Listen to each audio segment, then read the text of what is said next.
Have you ever put on a blouse that looked absolutely perfect on the hanger and then,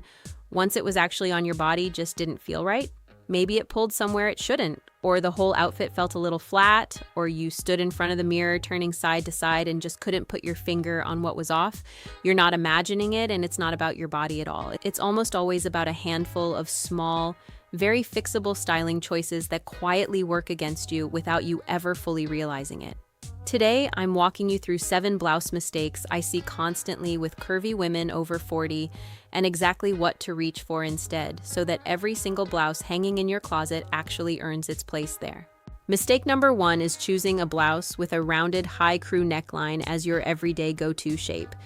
It's an easy trap to fall into because a crew neck feels safe and simple, and it's the shape most of us grew up buying without thinking twice, especially if a crew neck tee was your uniform for years before you ever thought much about necklines at all.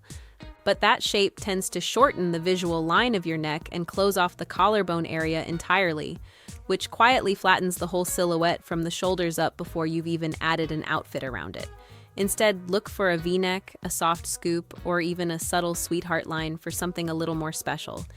Any of these open up the vertical line of your body, draw the eye upward and outward, and give your whole outfit a more elongated, polished feel, almost instantly and without any extra effort on your part. And it doesn't require replacing your entire closet overnight either. Even swapping your 1 or 2 most worn everyday blouses for an open neckline is enough to notice the difference the very first time you wear it out. I think of a client I'll call Rosa, who told me she swapped nearly every crew neck in her closet for V-necks over a single season, replacing them one at a time as pieces wore out rather than all at once, and said it was the single biggest change in how put together she felt just getting dressed on an ordinary Tuesday morning, long before she'd added a single accessory. Mistake number 2 is grabbing a blouse in a stiff, boxy fabric that holds its own shape away from your body instead of moving naturally with it as you go about your day. Stiff poplin and heavy cotton blends can look crisp and sharp hanging on a rack under store lighting, which is exactly why they're so tempting to reach for in the first place. But once they're actually on the body and you sit down, reach for something, or simply walk across a room, they often create extra volume in places you never intended, and that structured fabric can fight against your natural movement the entire day rather than working with it. What works so much better for curvy figures is a fabric with genuine drapes, so think a silky rayon blend, a soft crepe, or a lightweight modal jersey that has just a little bit of give to it. These fabrics skim rather than box you in, following the line of your body instead of fighting against it at every turn.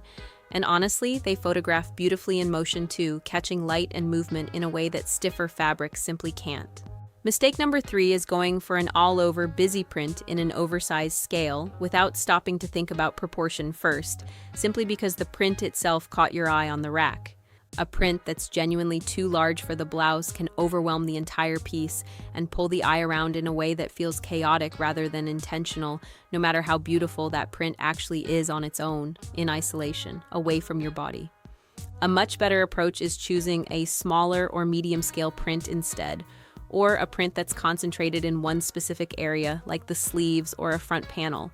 and then pairing it with a solid complementary color everywhere else on the piece. This gives the eye somewhere natural to land and rest rather than jumping around the whole garment, and it keeps the whole look feeling curated and deliberate rather than accidental or, frankly, a little overwhelming to be around all day. Mistake number 4 is buying a blouse in a size that's technically your usual number, but that's cut with almost no room through the bust and shoulders, so it quietly pulls and gaps at every single button by the middle of the day, no matter how carefully you chose it. Fit through the shoulders and bust is genuinely non-negotiable because that's the structural frame that the rest of the blouse hangs from, whether you consciously realize it or not while you're getting dressed. If you love the color and the print, but the standard size pulls uncomfortably across the chest or gapes open between buttons, look for that same style cut specifically for curves instead, or size up a notch and have it tailored in gently at the side seams. A quick trick when you're shopping in person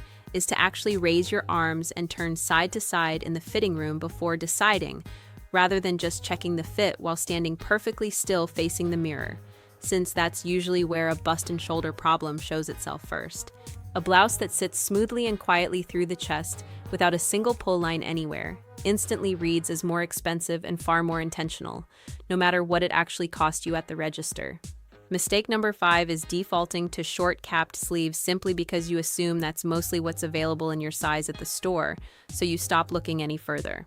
Capped sleeves can sometimes visually widen exactly the part of the arm that's already the widest point, right at the shoulder and upper arm, which genuinely isn't the effect most women are going for when they're getting dressed for their day. A 3/4 sleeve or a soft, gently gathered long sleeve that can be pushed up when it's warm tends to be so much more universally flattering. It elongates the arm beautifully from shoulder to wrist and gives the entire silhouette one continuous, graceful line instead of a break at the widest point. My client Diane, and honestly so many of you write in with this exact same story every week, told me that switching over to 3/4 sleeves changed how confident she felt the moment she reached for a blouse in the morning, well before she'd even put it on or looked in a mirror.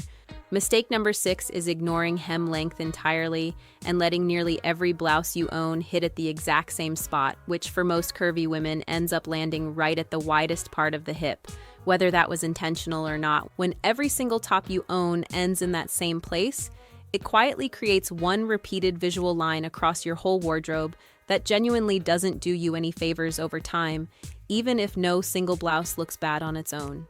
Instead, start varying your hem lengths on purpose, the way a stylist thinks about a whole closet rather than one piece at a time. A slightly longer hem that skims gently past the hip works beautifully with leggings or slim straight-leg pants, while a shorter cropped hem paired with a higher waisted bottom creates a completely different and equally flattering line elsewhere on the body.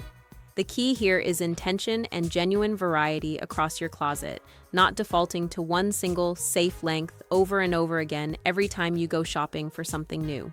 And mistake number 7, the one I see most often across almost every client I work with, is treating every blouse as a completely standalone piece instead of thinking about how it layers into a finished, considered outfit. A blouse worn entirely on its own can sometimes feel a little flat or slightly unfinished, especially the moment you're heading somewhere that calls for a bit more polish than an ordinary weekday. Adding a structured blazer, a cropped cardigan, or even something as simple as a slim belt cinched gently at the natural waist gives instant definition and makes the entire outfit feel complete, considered, and pulled together rather than thrown on at the last minute. It genuinely takes about 2 extra minutes standing in front of your closet, and it changes the entire impression the outfit makes, from casual and a little unfinished to gathered, deliberate, and intentional. So here's the simple version to keep in your back pocket the next time you're getting dressed or standing in a fitting room deciding what to try on next. Look for necklines that open the body up rather than close it off, fabrics that drape and skim rather than box you in, prints in a scale that feels intentional rather than overwhelming, a fit that sits smooth and quiet through the shoulders and bust with no pulling anywhere, sleeve lengths that elongate the arm rather than widen it, hemlines you're choosing on purpose rather than by default, and one simple layering piece that finishes the whole look off in just a couple of minutes. None of this is about hiding anything or correcting anything about your body, and it never will be on this channel. It's entirely about choosing pieces that move and sit the way your body genuinely deserves to be dressed every single time you get dressed for every single day. So tell me, which one of these 7 surprised you the most, or which one are you already doing exactly right without even realizing it? I read every single comment, so let me know down below which number hit closest to home. And if this helped you look at your closet just a little differently today, go ahead and hit subscribe so you don't miss the next one.